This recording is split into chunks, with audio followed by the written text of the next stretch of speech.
Hello दोस्तों, नमस्कार। स्वागत है हमारे यूट्यूब चैनल नॉलेज पॉइंट पर।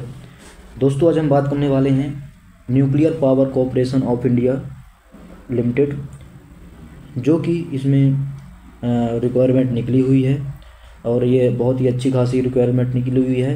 ये इसमें हर एक स्टूडेंट एलिजिबल है, चाहे वो आईटीआई का हो या 12वीं पास वाला हो या ग्रेजुएशन या कोई डिप्लोमा किया हुआ हो, इसमें सब एलिजिबल हैं। तो हम चलिए एक एक करके सब नोटिफिकेशन में देख लेते हैं कि कौन कौन से स्टूडेंट एलिजिबल हैं, कौन आईटीआई के लिए कितनी वैकेंसीज़ हैं।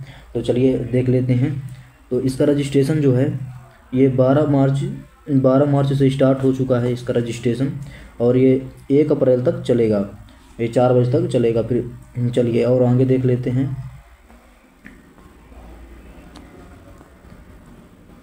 जैसे इसके लिए बहुत सी पोस्ट, जैसे कि वैज्ञानिक बी के लिए 45 पोस्ट निकाली गई हैं, सहायक के लिए निकाली गई हैं 82 पोस्ट, और टेक्नीशियन यानी कि आईटीआई वालों के लिए 226 पोस्ट निकाली गई, जो कि बहुत अच्छी पोस्ट है।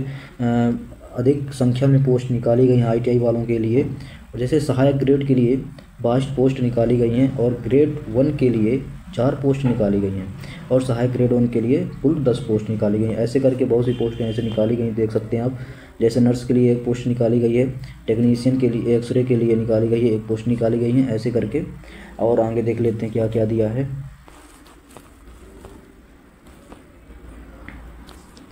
ये पद के लिए ट्रेड श्रेणीवार रिक्तियाँ का विवरण, जैसे कि अपना वैज्ञानिक सहायक के लिए दिया है कंप्यूटर साइंस 1 पोस्ट, सिविल के लिए 19 पोस्ट, इलेक्ट्रॉनिक्स के लिए 2 पोस्ट, और माप यंत्र के लिए 1 पोस्ट, इलेक्ट्रिकल के लिए 7 पोस्ट, यांत्रिकी के लिए 15 पोस्ट, टोटल 45 पोस्ट हो गई।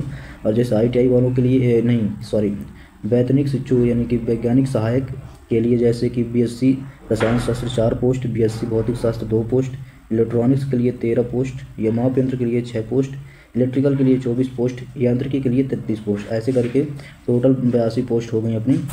चलिए और आगे देख लेते हैं।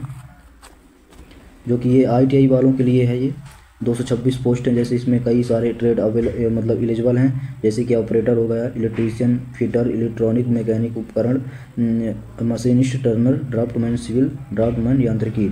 और इसमें देखा जाए कि फिटर और इलेक्ट्रीशियन के लिए बहुत ही अच्छा मौका है इसमें, और इसमें आईटीआई वालों के लिए अच्छा खासा मौका दिया गया है। 226 पोस्ट हैं, और आप देख भी सकते हैं अपने हिसाब से। सहायक ग्रेड के लिए जैसे 22 पोस्ट हो गया, ऐसे करके।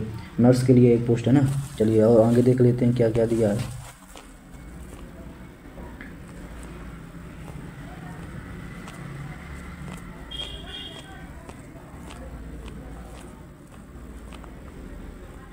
अब आ जाते हैं, देख लेते हैं नोटिफिकेशन में और अच्छे से। वैज्ञानिक सहायक के लिए जो शैक्षणिक योग्यता बोला गया है, इसमें जो 3 साल का वो डिप्लोमा होना चाहिए, जो कि डिप्लोमा सिविल से होना चाहिए, इलेक्ट्रिकल से होना चाहिए, माप यंत्र या डिप्लोमा में 60% के साथ होना चाहिए, इलेक्ट्रॉनिक्स में डिप्लोमा कम से कम 60 अंक के साथ होना चाहिए, यानी कि आपको यांत्रिकी में भी डिप्लोमा होना चाहिए, और इसमें कम से कम 60% मार्क होना चाहिए, तभी आप इस फॉर्म को अप्लाई कर सकते हैं, अन्यथा नहीं कर सकते हैं।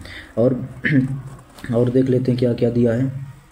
वैज्ञानिक जो मतलब श्रेणी जो 1 के लिए है, वैज्ञानिक सहायक के लिए, इसमें कम से कम भारत सरकार के मानव संसाधन विकास मंत्रालय द्वारा मान्यता प्राप्त प्रासंगिक विषयों में कम से कम 60% अंकों के साथ इंजीनियरिंग में डिप्लोमा एसएससी मतलब 10वीं, और 3 वर्ष की अवधि होना चाहिए, अथवा 12वीं 10+2 दूसरे साल लेटर एंट्री के माध्यम से प्रासंगिक विषय में इंजीनियरिंग में 2 साल का डिप्लोमा होना चाहिए, जो आईटीआई द्वारा अनुमोदित, और कम से कम 60% अंक प्राप्त किए हो, है ना। और देख लेते हैं क्या क्या दिया है। जैसे कि ये 10वीं और आईटीआई के बाद लेटर एंट्री वाले इसमें एलिजिबल नहीं होंगे, है ना, पात्र नहीं है। जो लेटर एंट्री वाले होते हैं, जो आईटीआई के बाद डायरेक्ट पॉलीटेक्निक करते हैं, जिनको 1 साल की छूट मिलती है, वो लोग इसमें एलिजिबल नहीं है।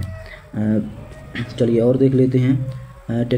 जो टेक्नीशियन एसटी टेक्नीशियन के लिए जो एलिजिबिलिटी कैटेगरिया है, तो इसमें अपने को आईटीआई में जैसे इलेक्ट्रीशियन होना चाहिए, fitter, machinist, turner, electronics, mechanics, draftsman civil, draftsman यांत्रिकी, ये इसमें से जो आईटीआई किए हुए हैं, और 10th+ आईटीआई होना चाहिए इसके लिए, है ना।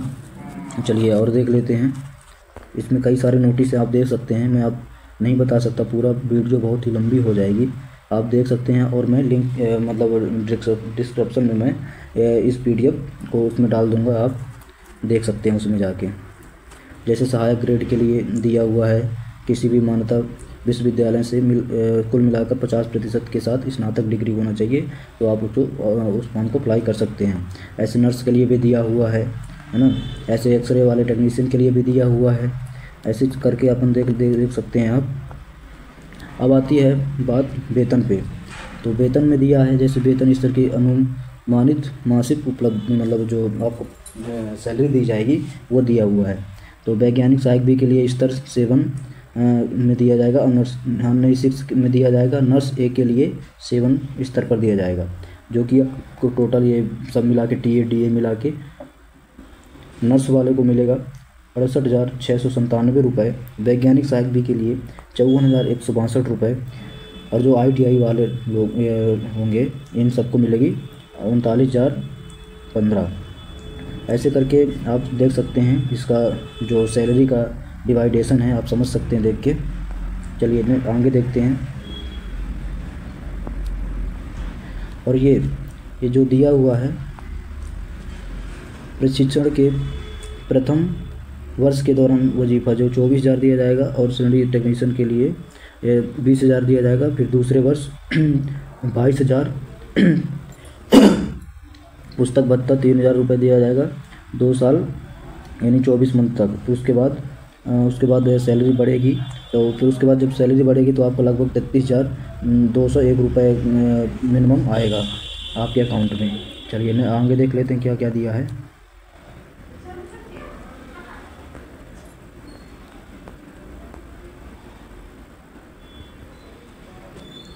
अब बात कर लेते हैं उम्र सीमा की। तो उम्र सीमा में देख लेते हैं, वैज्ञानिक सहायक बी में 18 से 30 वर्ष के हों तो आप अप्लाई कर सकते हैं। अब श्रेणी 1 वैज्ञानिक सहायक के लिए 18 से 25 वर्ष तक आप अप्लाई कर सकते हैं। श्रेणी 2 में जो टेक्नीशियन ITI वाले के लिए है 18 से 24 वर्ष तक के स्टूडेंट इसमें अप्लाई कर सकते हैं। सहायक ग्रेड के लिए 21 से 28 वर्ष। नर्स के लिए 18 से 30 वर्ष अप्लाई कर सकते हैं। टेक्नीशियन एक्सरे के लिए जो है 18 से 25 वर्ष तक आप अप्लाई कर सकते हैं। चलिए और आगे देख लेते हैं क्या क्या दिया हुआ है। और अब हम बात कर लेते हैं अधिकतम आयु जो छूट दी जाएगी। तो इसमें लिखा है OBC यानी NCL वालों को 3 वर्ष के लिए, और ST/SC के लिए 5 वर्ष के लिए, EWS को 10 वर्ष के लिए, NCL वालों के लिए 13 वर्ष के लिए, ST/SC के लिए वही 15 वर्ष, या जो 1984 के दंगे में मारे गए व्यक्तियों के आश्रित को 5 वर्ष के लिए। ऐसे देख सकते हैं आप सब नोटिफिकेशन में क्या क्या दिया है, आप अच्छे से पढ़ भी सकते हैं। दोस्तों बात कर लेते हैं सिलेक्शन प्रोसेस की। तो इसमें सिलेक्शन प्रोसेस में जैसे कि वैज्ञानिक सहायक बी में ऑनलाइन पेपर होगा और पर्सनल इंटरव्यू होगा। और जो ITI वालों के लिए है इसमें ऑनलाइन पेपर होगा प्लस स्किल टेस्ट भी होगा, जो कि जैसे सहायक ग्रेड 1 के लिए जैसे नर्स के लिए भी जो ऑनलाइन पेपर होगा प्लस जो प्रारंभिक परीक्षा, उन्नत परीक्षा और स्किल टेस्ट भी होगा। और आगे देख लेते हैं जो दिया है। वैसे मैं आप लोगों को ये PDF की जो ऑफिशियल वेबसाइट है उसकी लिंक अपनी डिस्क्रिप्शन में डाल दूंगा। पूरी आप नोटिफिकेशन अच्छे से पढ़ लीजिएगा और जल्दी से जल्द अगर आपको फॉर्म अप्लाई करना है तो लास्ट डेट का आप वेट न करना और जल्दी से जल्द इस फॉर्म को अप्लाई कर देना। और देख लेते हैं बस। तो आज की वीडियो हम यहीं पे समाप्त करते हैं और आई होप ये आप लोग को जानकारी पसंद आई होगी और समझ में आई होगी। आप लोग से रिक्वेस्ट है कि आप यदि चैनल पे नए हैं तो चैनल को सब्सक्राइब कर दीजिए और वीडियो को लाइक कर दीजिए और अपने दोस्तों में ज़्यादा से ज़्यादा शेयर कीजिए। चलिए मिलते हैं नेक्स्ट वीडियो में, तब तक के लिए थैंक यू। जय हिंद, वंदे मातरम।